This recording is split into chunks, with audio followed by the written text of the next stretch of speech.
રાજકોટ મહાનગરપાલિકાના કમિશનર શ્રી આનંદ પટેલની સૂચના અનુસાર વેરા વસૂલાત શાખા દ્વારા વર્ષ 2023-24ની રિકવરી ઝુંબેશ અંતર્ગત નીચે મુજબ કાર્યવાહી કરવામાં આવી।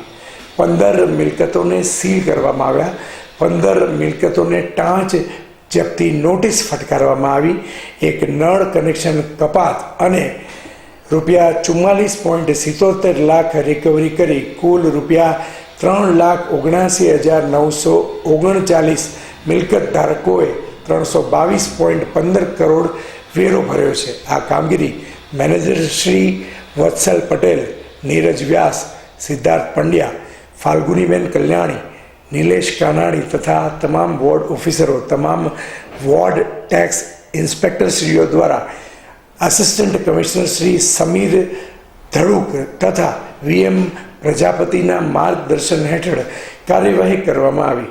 હાલ સીલિંગ અને રિકવરીની કામગીરી શરૂ છે। અહેવાલ દીપક રાઠોડ।